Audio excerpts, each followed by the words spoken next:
ஹஜ் செய்யக்கூடிய, உம்ராவுக்கு போகக்கூடிய அந்த நிய்யத்தோடு இருக்கிற, அந்த வாய்ப்பை பெற்றிருக்கிற அல்லது பெற இருக்கிற சகோதரர்களுக்காக நாம் போகிற இடம், நான் ஏற்கனவே சொன்னதை போன்று இந்த உலகத்தில் ஒட்டுமொத்தமாக அல்லாஹுவினுடைய அருளும் அன்பும் அல்லாஹுடைய அத்தாட்சிகளும் நிறைந்திருக்கிற இடம், தூய்மையும் தனித்துவமும் கொண்டிருக்கிற இடம்.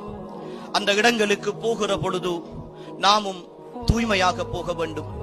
இன்று சில சகோதரர்கள் உம்ராவுக்கு போகிற நோக்கமே, ஹஜ்ஜுக்கு போகிற நோக்கமே அங்கு சென்று ஏதாவது புகைப்படங்கள் எடுத்து சமூக வலைத்தளங்களில் பதிவு செய்து அதன் மூலமாக சில லைக்குகளையும் கமெண்டுகளையும் பெற்று இன்று நான் ஒரு ஹாஜி என்று, நான் உம்ராவுக்கு போயிருக்கிறேன், மக்காவிலே நிற்கிறேன், மதீனாவிலே நிற்கிறேன் என்ற விளம்பரங்களை தேடிக்கொள்கிற ஒரு நோக்கத்தோடு பலர்கள் பயணிப்பதையும் அல்லது சிலர்கள் அதை பொழுதுபோக்காக ஆக்கிக் கொண்டிருப்பதையும் அன்புக்குரியவர்களே நாம் பார்க்கிறோம்.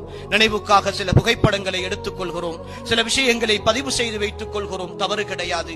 ஆனால் அதை பகிரங்கப்படுத்தி ஒவ்வொரு தொழுகையையும், ஒவ்வொரு தவாஃபையும், ஒவ்வொரு சஅயையும், ஒவ்வொரு இபாதத்தையும், அல்லாஹுக்காக செய்கிற ஒவ்வொரு வணக்கத்தையும் சமூக வலைத்தளங்களில் போட்டு புகழ் தேடிக் கொள்ளுகிற ஒரு நிலையை இன்றைய கால சூழலில் ஒரு வகையான நோயாக பரவி வருவதை பார்க்கிறோம்.